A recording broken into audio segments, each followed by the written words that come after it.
नमस्कार। ए to Z Nepal मार्फत यहाँ सबैलाई हार्दिक नमस्कार भन्न चाहेँ। म खास गरिकन केही दिन अगाडि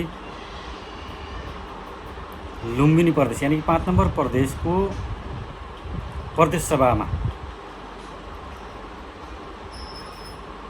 भएको गतिविधिमा आधारित रहँदै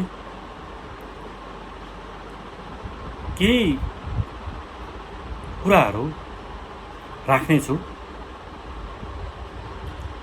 म सुरुमै के भन्न चाहन्छु भने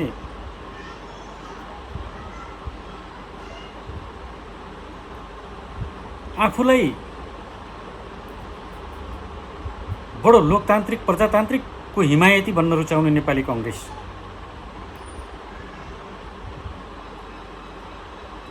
अनि जनताको सियोसम्म पनि खान नहुने भन्ने विचार अँगालेका छौँ भन्ने नेकपा यानि कि कम्युनिस्ट पार्टी यिनी दुवैमा आधारित भएर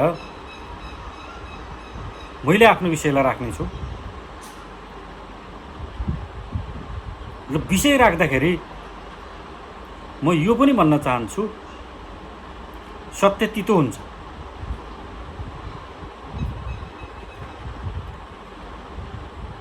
यहाँ देश र नागरिकको पक्षमा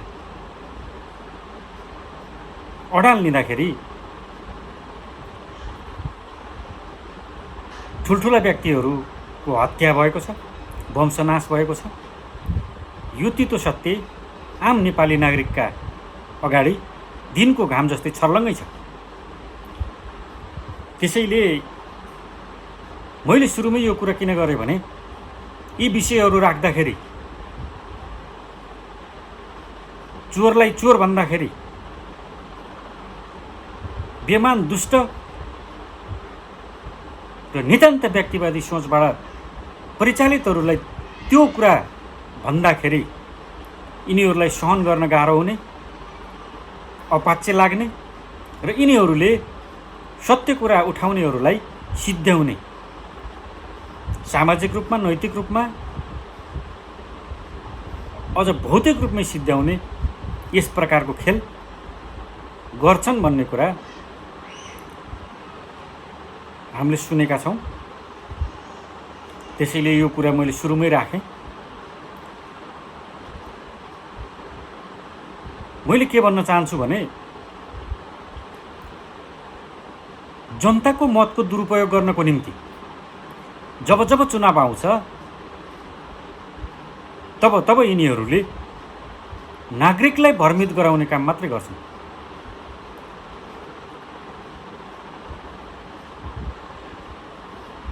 विष्णु पौडेलले बुटोलका आम नागरिकलाई 5 नम्बर प्रदेश राजधानी बुटोल भनेर नागरिकको भोट असुले, यानि कि रूपन्देहीका सबैले असुले। अनि उता दाङकाले दाङलाई प्रदेश राजधानी बनाउने भनेर असुले। हुन त त्यति बेला नागरिकले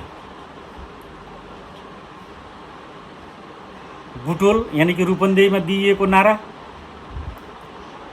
सुने कि सुनेनन्, अथवा बुटोलवासी नागरिकले, रूपन्देहीवासी नागरिकले दाङमा त्यहाँका प्रतिनिधिहरूले दिएको नारा सुने कि सुनेनन्, या सुनेर पनि बुझ पचाए या सुनेनन्, त्यो एउटा विषय रह्यो। र अर्को कुरा, जनताको करबाट बनाइएका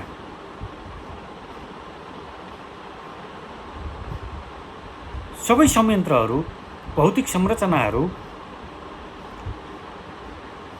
जहाँ नागरिकको रगत र पसिना जोडिएको छ त्यसलाई थोरै पनि सम्मान नगरिकन यसपूर्वक अत्यन्त दुःख लाग्दो किसिमबाट प्रस्तुत हुने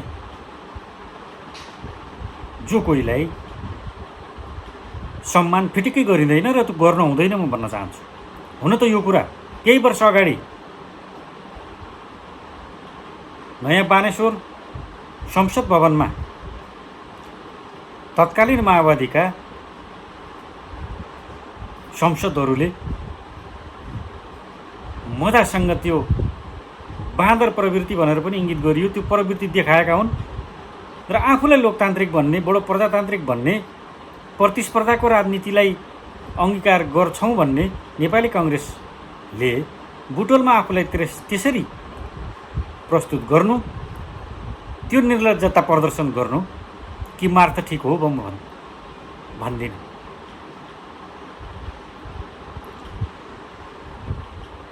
म के भन्न चाहन्छु भने तपाईहरुलाई कसैले जबरजस्त पुगाइएको संघीयता जो नेपाल र नेपालीको हितमा छैन त्यसलाई किन लादियो, यसको जवाब नागरिकलाई दिनुपर्छ। मैले सुनेको छु अन्तर्वार्ता अरूका पनि, स्वयं दलका नेतृत्वहरूले यसमा हाम्रो सहमति होइन तर विरोध गर्न पनि सकिएन भनेर भन्ने गरेका कुराहरू पनि आएका छन्। यस प्रकारले यदि जनताप्रति विश्वास छ भने तपाईहरु अलिकति पनि राष्ट्र र राष्ट्रियता र आम नेपाली नागरिकप्रति उत्तरदायी हुनुहुन्छ भने हामीलाई जबरजस्त यो कुराहरू यसरी चाहिँ थुपरियो, लादियो, यसमा हामी सहमत नहुँदै पनि हामीलाई बलजफ्ती चाहिँ संविधानमा उल्लेख गर्न लगाइयो, पारित गर्न लगाइयो भनेर भोलि यदि नेपाली नागरिकहरू, आम जनताहरू चाहिन्छन् भने त्यो कुरा त भन्न सक्न पर्यो नि। होइन भने नेपाली जनताको अन्तर्हृदयबाट बुलन्दित आवाज यो होइन। तपाईहरु कसको करकापमा र बलमा निर्देशनमा यो कुराहरू लाद्नुभयो त्यो विषयलाई चाहिँ भन्नै पर्छ। आज नभने पनि भोलि भन्नै पर्छ। यो नागरिकले तपाईहरुलाई सवाल गर्नेछन्। र अर्को कुरा म के भन्न चाहन्छु भने भोलि यदि संघीयता विरोधी माहौल देशमा बन्यो भने आज संघीयताका पक्षधरहरू भोलि फेरि नेतृत्व गर्न आइपुग्ने स्थिति देखिन्छ। किनभने पञ्चायतका पक्षधरहरू बहुदल आएपछि, प्रजातन्त्र आएपछि फेरि आएर त्यहाँ राजनीतिमा जोडी सत्ताको स्वाद पनि चाखे। ती उदाहरण प्रशस्त छन्। त्यसैले राजनीतिमा जे पनि चल्छ भन्ने यो नाङ्गो नागाहरू जस्तो नैतिकताको वस्त्र उतारेर छर्लङ्गै इमानदारिताको गोप्य अङ्गहरू देखाउँदै हिँड्ने नैतिक पतनहरूलाई भन्नै के छ।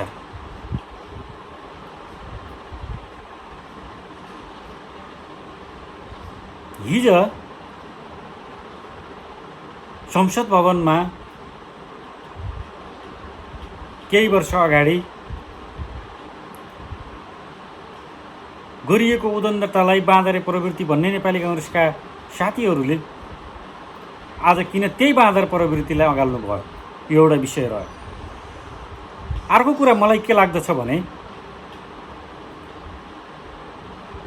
स्थानीय र प्रदेश तहका नेता कार्यकर्ताहरूले कति बुझ्नु भएको छ छैन त्यो एउटा ठाउँमा छ। तर केन्द्रमा 2.5 वर्ष बुटोलमा प्रदेश सरकारलाई चलाउने, त्यसपछि 2.5 वर्ष चाहिँ दाङमा चलाउने एक खालको गोप्य सहमति देउबा, दाहाल र ओलीको भएको हुन सक्छ भन्ने त्यो संकेत मिलेको छ। मलाई त्यस्तो लाग्दछ। 2.5 वर्ष दिएपछि यताका मान्छेहरूलाई पनि मुख बन्द गराउने, 2.5 वर्ष दिएर उताकालाई पनि मुख बन्द गराउने, यस प्रकारको माथिल्लो स्तरमा सहमति भएको हुन सक्ने आशंका पनि छ।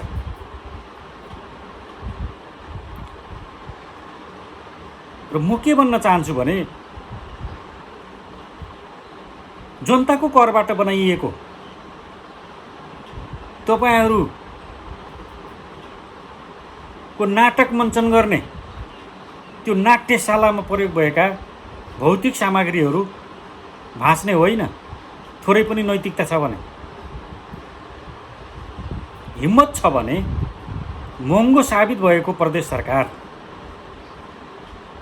जो नाकाम सिद्ध भएको छ अहिलेसम्म आइपुग्दाखेरि, जहाँ अरबौँ अरब राज्यको ढुकुटी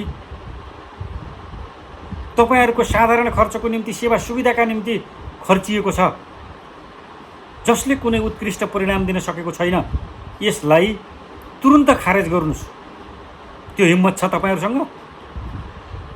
यदि देश र नागरिकप्रति उत्तरदायी हो भने, आर्थिक रूपमा राज्यलाई सबल बनाउने हो भने यो खारेज गर्न आवश्यक छ। खारेजीको पक्षमा उत्रनुस्। तपाईँहरूको दलीय राजनीतिलाई टिकाइराख्नको निम्ति, जनतालाई बेवकुफ बनाउनको निम्ति विभिन्न खाले हरकत गरेर थोरै पनि राजनैतिक नैतिकतालाई नबुझ्ने र नजान्ने हो या नाटक हो, त्यो तपाईँहरूले बुझ्ने कुरा हो। यो आवश्यक छैन। यो 3 लेयर्स जुन सिस्टम बनाइयो, यसमा प्रदेशलाई हटाएर 2 लेयर्स गराउनुस्। केन्द्रलाई भएको अधिकार अब एउटा स्थानीय तहलाई अझ बढी अधिकार सम्पन्न गराउनुस्। यसो भनिरहँदाखेरि सिंहदरबारको अधिकार घर घरमा, स्थानीय तहमा भन्नुभयो, अधिकार होइन, भ्रष्टाचार गएको छ स्थानीय तहमा, घर घरमा। साँच्चै अधिकार दिनुस्। अनि म अर्को कुरा के भन्न चाहन्छु भने,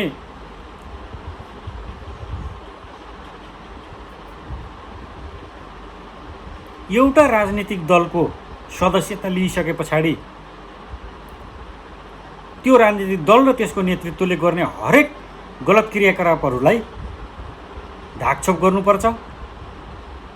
गल्ती गरेको जान्दा जान्दै पनि गल्ती होइन भनेर आम नागरिकमा भरम छर्नुपर्छ भन्ने सिकाइएको छ भने त्यस्ता सिकाउने मान्छेलाई ठाउँको ठाउँ ठोक्नुस्।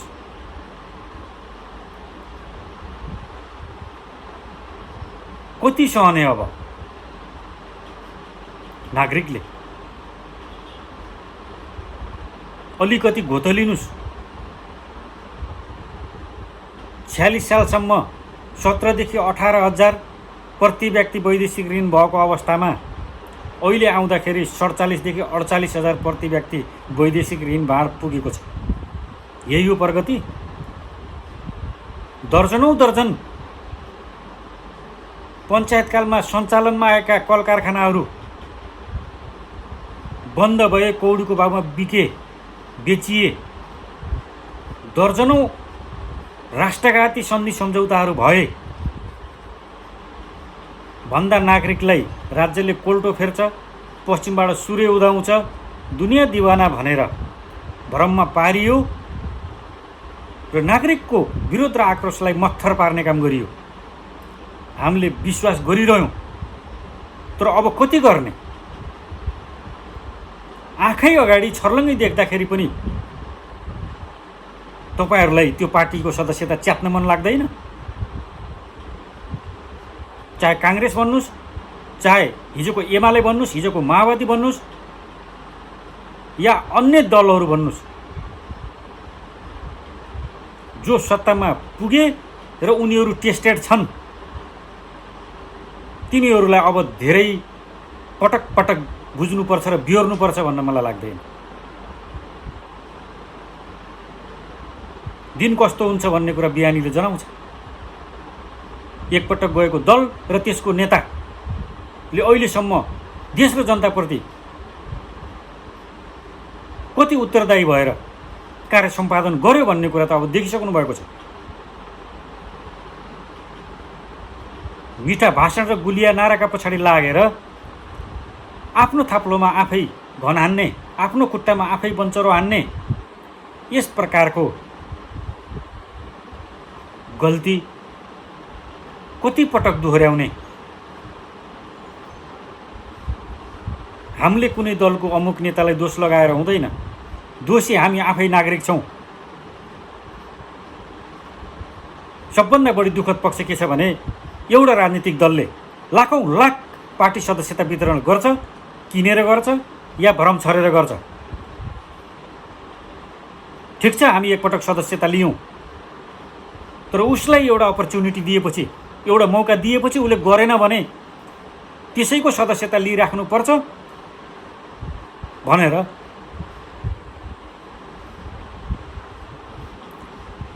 तपाईँ हामी सधैँ दलदलमा फसिरहने? सचेत बुद्धिजीवी इमान्दार नागरिकहरूले यो कुरालाई गहिरोसँग बुझ्नुपर्छ। कतिपय बेलामा मेरो आफ्नै जन्मथलोका युवा विद्यार्थी भाइ बहिनीहरूले पनि मसँग प्रश्नमाथि प्रश्न राख्नुभयो। हो, कुनै बेला अमुक पार्टीमा म आबद्ध थिएँ, केही मुद्दाहरू जनतासँग जोडिएका थिए, ती विषयहरू केही वर्षसम्म राम्रो ढङ्गले सम्बोधित पनि थिए। तर पछिल्ला दिनहरूमा क्रियाकलाप राष्ट्रियता, जनतन्त्र र जनजीविकासँग रिलेटेड सम्बन्धित भन्दा पनि फरक ढङ्गले प्रस्तुत हुन थाले र त्यो कुनै पनि नागरिकलाई चित्त बुझेन भने त्यहाँबाट विद्रोह गर्ने अधिकार हरेक नागरिकलाई छ। म पनि त्यस्तै एउटा नागरिक हुँ र तपाईँहरूले पनि अब ढिलो नगरिकन बुझ्ने र विद्रोह गर्ने बेला आएको छ। बाजे बजै अमुक पार्टीको कार्यकर्ता थिए, यानि कि अमुक पार्टीको चुनाव चिन्हमा भोट हाले भनेर नाति पलातीसम्म त्यही अमुक पार्टीको झन्डा बोकेर त्यसैका पछाडि नतमस्तक भएर बस्ने बेला यो होइन। विज्ञान र प्रविधिले संसारलाई साँगुरो बनाएको छ। संसारलाई पढ्ने कोसिस गर्नुहोस्। मास कसरी बदलिन्छ छिमेकी देश भारतबाटै सिक्नुहोस्। एकपटक एउटा पार्टीले सत्ता चलाएपछि नागरिक र देशको निम्ति खासै प्रभावकारी कामहरू गर्न सकेन भने अर्को नयाँ शक्ति उदय हुन्छ र त्यसका पछाडि जनताहरू जान्छन्। त्यस प्रकारले नेपालमा पनि एउटा वातावरण बनाइने जरुरी छ। त्यसको निम्ति आम बुद्धिजीवी र युवा विद्यार्थी भाइ बहिनीहरू र सचेत आमा बुवाहरू जागरुक हुन जरुरी छ। यो म भन्न चाहन्छु। यो देश कुनै राजनीतिक दलको बिर्ता होइन। हो, कुनै दार्शनिकका विचारहरू सही लाग्न सक्छन्। ती दार्शनिकहरू त्यहाँको माटोसँग सम्बन्धित भएर आन्दोलनहरू गरे, क्रान्तिहरू गरे, सम्पन्न भयो, त्यो एउटा ठाउँमा छ।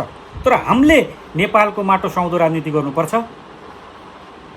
नेपालको भूगोल, नेपालको जल जमिन र आकाश र आम नेपालवासी, विभिन्न भाषाभाषी र जात जाति सुहाउँदो राजनीति गर्नुपर्छ।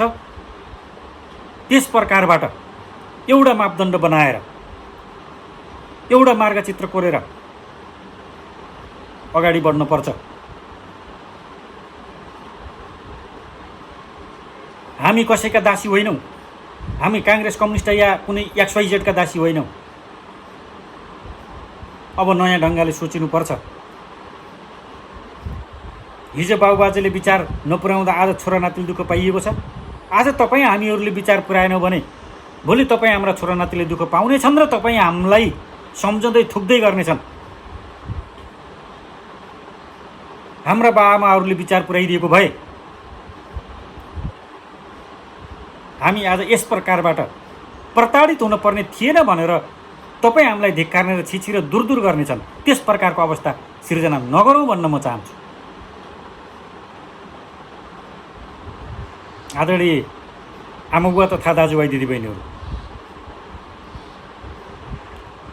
हामीले धेरै पार्टीका धेरै नेताहरूलाई आश गऱ्यौँ। हामीले आश नगरेको होइन। बाबुराम भट्टराईलाई देखेर थुप्रै बुद्धिजीवी विद्यार्थी भाइ बहिनीहरू माओवादीमा उमिएका थिए। प्रचण्डको नेतृत्व गर्ने कला देखेर पनि ओमिएका थिए। ओलीले नाकाबन्दीमा लिएको अडानलाई देखेर पनि यो पछिल्लो पटक नेकपा एमाले भनौँ त्यसलाई व्यापक मत दिएका थिए। गगन थापालाई पनि विश्वास गरेका थिए। तर हामी एउटालाई विश्वास गरेपछि उसले रिजल्ट राम्रो दिँदैन भने त्यसलाई अविश्वास गर्न पनि सक्नुपर्छ र सिक्नुपर्छ। म त्यो भन्न चाहन्छु।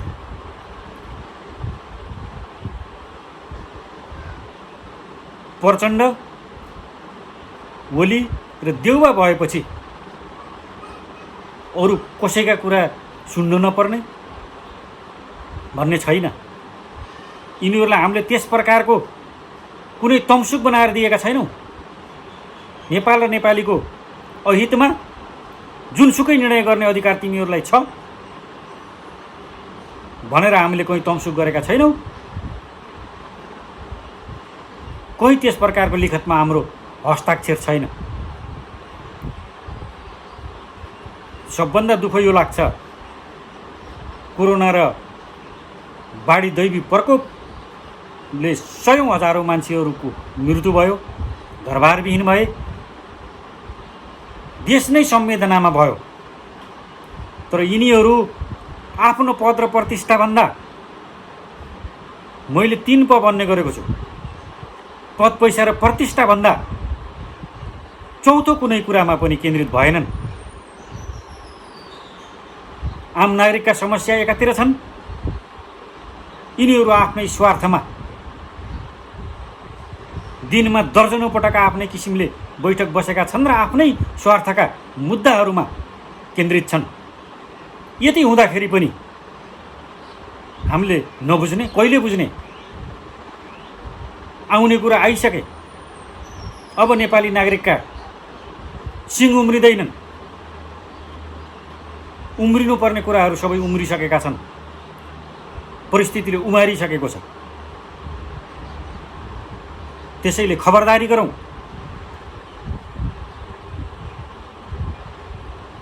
कम्युनिस्टले 10-12 लाख सदस्यता, काङ्ग्रेसले 8-10 लाख सदस्यता, अरूले यस्तै लाखौँ सदस्यता बाँड्दै जाने, अनि सदस्यता पाएकै भरमा तपाईँ हामीहरू यिनीहरूले जे गरे पनि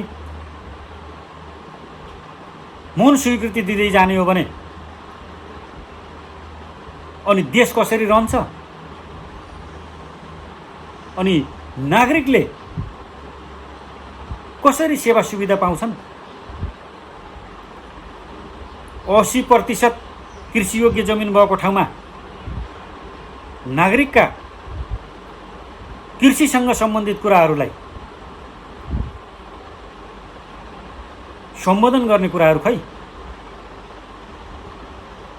घनश्याम भुषाल जो एउटा कुशल सङ्गठक मानिन्थे, मार्क्सवादलाई बडो सरल ढङ्गले व्याख्या गर्दथे, के नै गर्छन् त भन्ने कुरा थियो। तर त्यहाँ पुगेपछि त उत्तानो परे। किसानहरूलाई उल्टाएर देखाइदिए। भनेपछि यहाँको प्रणाली नै खराब छ होला। उनमा गलत सोच नहोला, तर गर्न त सकेनन् नि। चाहेर पनि गर्न सकेनन्, या उनले चाहेनन्, त्यो तिनले भन्ने कुरा हो नागरिकलाई। यदि चाहेर पनि गर्न नसकिने त्यस प्रकारको संयन्त्र त्यहाँ बनेको छ भने त्यसलाई भत्काउनको निम्ति उनी नागरिकमा आउनु पर्यो, आम किसानमा आउनु पर्यो। 80% जमिनसँग माटो छोएर कसम खान पर्यो। लाखौँ लाख किसान दाजुभाइहरूसँग हातमा हात मिलाउन सक्नु पर्यो। मैले यो कुरा गरेँ, यो कुरामा बाधा अवरोध भयो भनेर भन्न सक्नु पर्यो। समयमा मल ल्याउन नसकेपछि कृषि मन्त्रीले नैतिकताको आधारमा राजीनामा दिनुपर्ने, त्यो त छँदै छैन। यहाँ नैतिकवान र इमान्दार व्यक्तिलाई कुनै मौका छैन भन्ने कुरा त कुलमान घिसिङको कुराले पनि देखाए। यसैमा थोरै जोडौँ। स्वास्थ्य माफियाहरूको हातमा स्वास्थ्य शिक्षा गयो। गरिब नागरिकहरूले स्वास्थ्य शिक्षा पाउनबाट वञ्चित हुनु पर्यो, स्वास्थ्य सेवा सुविधा पाउनबाट पनि वञ्चित हुनु पर्यो, यो हुनु हुँदैन भनेर पटक पटक सत्याग्रह गरिरहने, अनसन बसिरहने डाक्टर गोविन्द केसी, उनी आज हो कि भोलि मर्ने थाहा छैन, त्यस प्रकारले एक खालको मृत्युशय्यामा छटपटाएको जो व्यक्ति जस्तो भइरहेका छन्। त्यहाँ चासो र चिन्ता खोइ। उनले कुनै पदको दाबी गरेका छैनन्। उनले आम गरिबीको रेखामुनि रहेका नागरिकहरूले स्वास्थ्य शिक्षा पढ्न पाउनुपर्छ र स्वास्थ्य सेवा सुविधा नागरिकले लिन पाउनुपर्छ, त्यो एउटा नैसर्गिक अधिकारको निम्ति त्यस प्रकारको व्यवस्था गरियोस् भनेर राज्यलाई दबाब दिएका छन्, सरकारलाई दबाब दिएका छन्, सरोकारवालालाई दबाब दिएका छन्। के त्यसो गरिनु अपराध हो?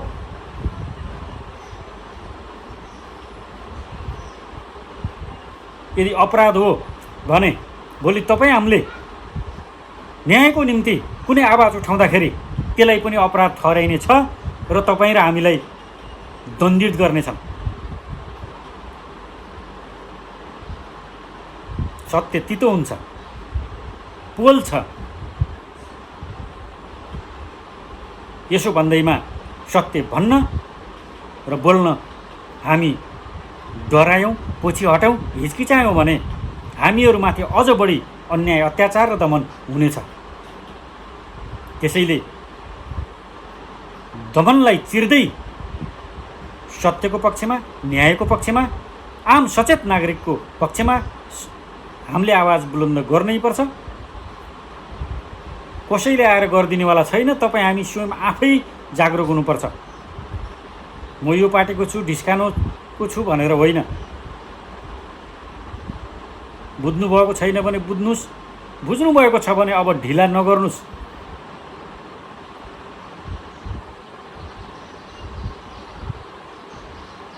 जनविरोधी, देशद्रोही, राष्ट्रघाती, अपराधी, भ्रष्टाचारीहरूको पार्टी सदस्य भएर किन बस्ने? कि तपाईँ पनि देशद्रोही हुनुहोस्, भन्नुहोस् म देशद्रोही हुँ, भ्रष्ट हुँ, अपराधी हुँ, नैतिक पतन हुँ, मलाई देश र समाजप्रति कुनै खालको उत्तरदायिता छैन ममा भनेर तपाईँले भन्न सक्नु पर्यो र त्यो भन्नुहुन्छ भने त्यो लिइराख्नुहोस्। होइन भने ठोक्नुहोस्, स्थानीय तहबाट ठोक्न थाल्नुहोस्। तपाईँको वडा कमिटीको मुख्य मान्छेलाई वडा स्तरका साथीले ठोक्नुहोस्। क्षेत्र प्रदेशकालाई, जिल्लाकालाई त्यही ठाउँमा ठोक्नुहोस्, केन्द्रकालाई त्यही ठाउँमा ठोक्नुहोस्।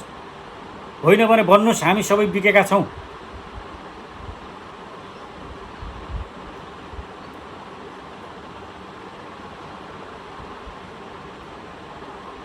यहाँनिर कोरोनाले एउटा आतङ्क सिर्जना गरेको छ। सबैले मनोबल दह्रो गर्ने, संयमित हुने, धैर्य गर्ने कुराहरू पनि छन्। सामाजिक दूरी मापदण्डका कुराहरू पनि छन्, त्यसलाई पनि ख्याल गर्नुहोस् म भन्न चाहन्छु। अहिले एउटा लुटको लागि सुनौलो अवसर बनेको छ कोरोना। कोरोनाकै योसँग जोडिएका विषयमै पनि भ्रष्टाचार गर्न मजाले पाएका छन्।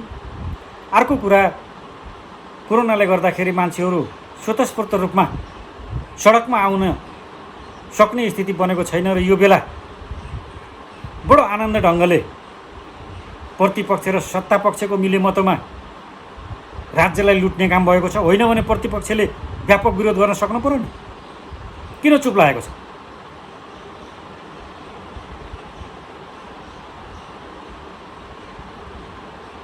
तकमा वितरण गर्ने ठाउँमा भागभण्डा लगाउने, प्रतिपक्षले पनि एक दुईटा पाएपछि त्यहाँ चुपचाप लाग्ने।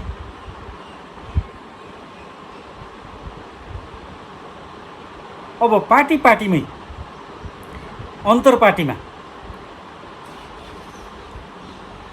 अन्तरपार्टीमै बस चलाउनुहोस्, कार्यकर्ता स्तरमै बस चलाउनुहोस्। अब शुद्धिकरण हुनेवाला छैन, छोड्नुहोस्।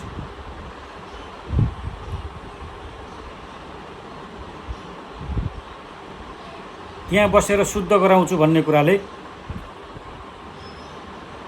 वर्षौँ लाग्ला तर वर्षौँ लागेपछि देश दशकौँ पछाडि पुग्नेवाला छ। त्यसैले त्यहीँ बसेर होइन, त्यहाँबाट निस्केरै अब नयाँ ढङ्गले सोच्नुपर्छ। त्यसको निम्ति सबै पार्टीमा रहनुभएका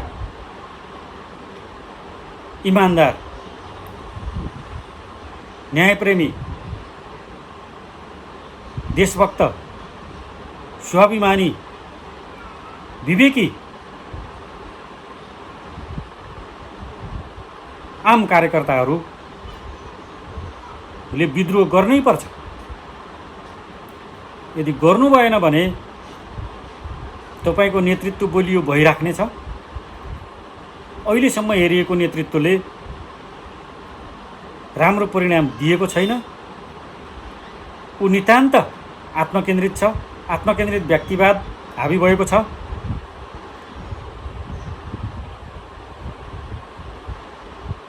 यो बदलिन्छ तुरुन्तै र यसले समृद्ध नेपाल र सुखी नेपाली भन्ने नारालाई सार्थक र साकार बनाउँछ भन्ने कुरामा म अलिकति पनि विश्वास गर्दिनँ। किनभने मौका गइसकेको छ। ठुल्ठुला हिजो मन्त्री भएका नभएका व्यक्तिहरूले पनि बोलेका छन्। किनकि त्यहाँ देश र जनताको हितमा काम गर्ने मान्छेहरू टिक्नै सक्दैनन्, पन्छिन्छन् र पन्छाइन्छन्। भौतिक रूपमा सिद्धाइने सम्मका धम्कीहरू त्यहाँ आउँछन्। यी कुराहरू त छरपष्ट मिडियामा आएका छन्। त्यसैले अब कति पत्याएर, कति विश्वास गरेर म फलानु पार्टीको भनेर बसिराख्ने। त्यसैले त्याग्नु र नयाँ ढङ्गले सोच्नुको विकल्प छैन। यसमै नेपाल र नेपालीको भलो हुनेछ।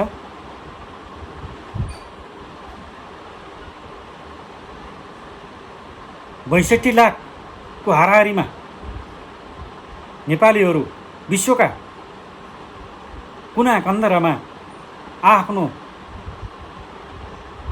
रगत पसिना बगाइराख्नु भएको छ। हिजो भाडाका सिपाही जन्माउने देश भनेर चिनिने नेपाल आज सस्ता मजदुरहरू जन्माउने देश भनेर चिनिएको छ। के थाहा भित्रभित्रै सिक्किमीकरणको योजना पो हुँदैछ कि कतै नेपाल इतिहास पो बन्दैछ कि।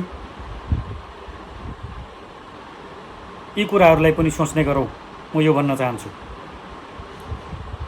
नेपाल रहे नेपाली रहन्छौँ। त्यसपछि राजनीति के नीति गर्ने हो त्यसपछि गरौँला।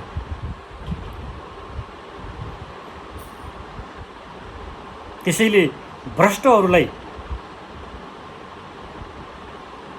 खुला भ्रष्टाचार गर्ने अधिकार नदिइराखौँ, यो भन्न चाहन्छु। किनकि विश्वको सबैभन्दा महँगो भनेर चिनिएको वर्तमान संविधान, जहाँ 600 अर्ब नेपाली रुपियाँ खर्च भएको छ, तर परिणाम यसले केही पनि दिन सकेन। आम नागरिकको लागि परिणाममुखी हुनु पर्यो, खास मान्छेको लागि त यो मालामाल भएको छ।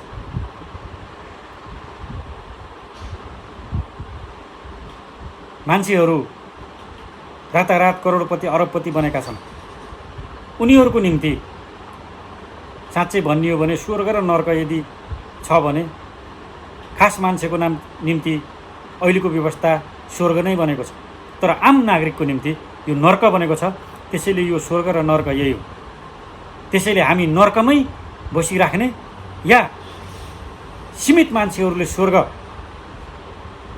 मजा लिइरहेका छन्, उनीहरूलाई गलत्याएर अब व्यवस्था नै बदलेर आम नागरिकको निम्ति स्वर्ग नेपाललाई बनाउने यो जिम्मा तपाईँ हामी सबै देशलाई माया गर्ने आमा बुवा तथा दाजुभाइ दिदीबहिनीहरूको हातमा छ। यसलाई राम्रोसँग बुझौँ।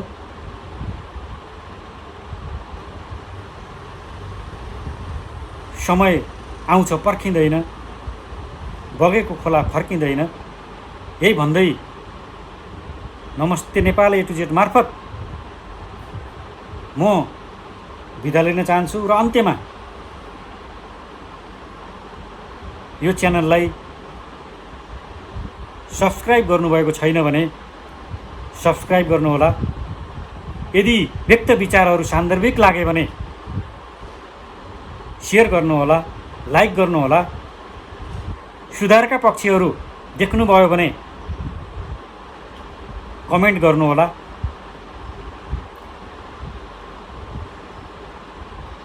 आलोचनात्मक टीका टिप्पणीहरू गर्नुपर्छ। अनुशासन नै मानवको गहना हो। अनुशासनभित्र रहेर अनुशासित र मर्यादित बन्दै यदि तपाईँहरूमा कुनै मैले बोलेका विषयहरूप्रति केही व्यक्त गर्ने मनसाय छ भने अनुशासित र संयमित हुँदै लेख्नुहोला।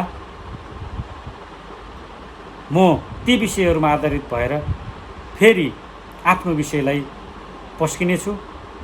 मसम्म सम्भव भएसम्म मेरो ज्ञानले भेटेसम्म जवाब दिने कोसिस पनि म गर्नेछु। यही भन्दै बिदा हुन चाहन्छु। हामी सबै नेपालीको जय होस्। जय पशुपतिनाथ।